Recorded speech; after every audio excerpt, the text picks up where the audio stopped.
It's so easy to care for. When I first got it from Becky, she was just like, hey, yeah, just put it in dirt. Sup world, Plant Savvy here, and I'm here to tell you about the 3 most easiest plants to care for indoors. And just to kick it off, let's get right into it. This here, you may have seen it, but it is the devil's backbone plant. I'll put the scientific name on the screen just so you can learn to pronounce it and maybe show me, but we are gonna go with the name of the devil's backbone as a easy care plant. And with this here devil's backbone indoors, it can receive direct sunlight. And also, if you're giving it direct sunlight from maybe this south facing window behind me, you'll see how you can get beautiful little pink foliage. I don't know if you guys can see that. You can get little pink or bronze foliage on the leaves when you do give it that sunlight. Now, the reason devil's backbone is so easy to care for, when I first got it from Becky, she was just like, hey, yeah, just put it in dirt.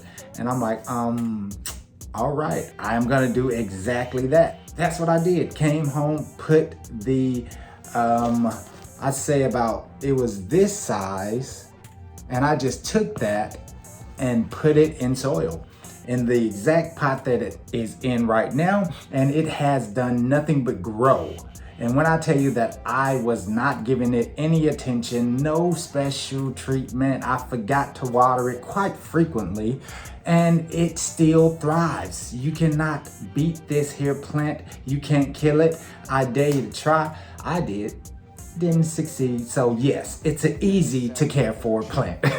But one thing you need to think about, it will let you know also when it needs to be watered. It'll kind of droop a little bit, you know, like, okay, I've gone 2 weeks without any kind of watering. Give me something.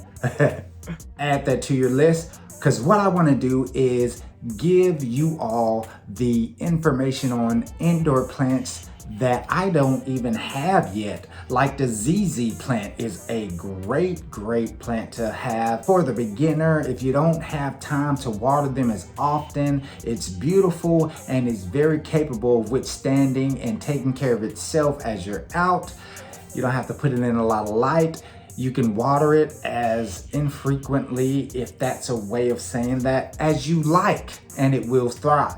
The next plant that is on this list, you may see it hit this list a lot. You may have seen this plant a lot on, but the reason you see it so much is because it is actually so easy to care for that it's in all kind of people's videos, houses, celebrities' houses. You will see the snake plant.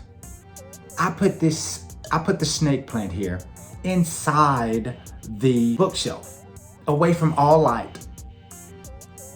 And it looks better than it did when I had it in light. The leaves are more shiny, they're glossy. I have done nothing to this plant and it thrives with that special kind of neglect that I love to give, I guess you can say.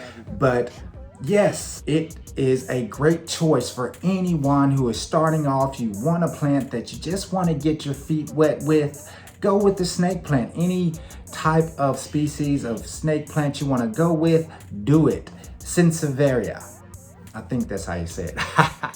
One other plant that I don't have yet, but is on my to get list, is the ZZ plant. Now with the ZZ plant, you give it bright indirect light. You want to have loose potting mix so it can get that oxygen in it when you have it in that planter. And you can let the soil dry out completely in between waterings, which makes it an easy to care for plant. And it's beautiful. It has those thick leaves so it can withstand that light. I love that. Average temperature and humidity. Keep your temperature between 60 to 70 and you're good, which is the normal temperature inside of a house. So again, it makes that ranking for the indoor plant easy care, baby. You can repot it every spring if you so like, you know? Springtime is the meantime that we are in right now, and that's what I am so excited about. fertilizing and growing, watching your plants thrive, but also not having to freak out because you haven't watered them in I don't know how long. Your plants are okay. And that's why I love this list. The third one is absolutely my most favorite. It is the one that really got me into understanding how a plant works with the rooting system, how it can grow with photosynthesis and getting that light from the sun and that water in the soil or just water alone. And that is the Pothos, Pothos, however you like it, you know, tomato, you know, you gotta. The Pothos plant here.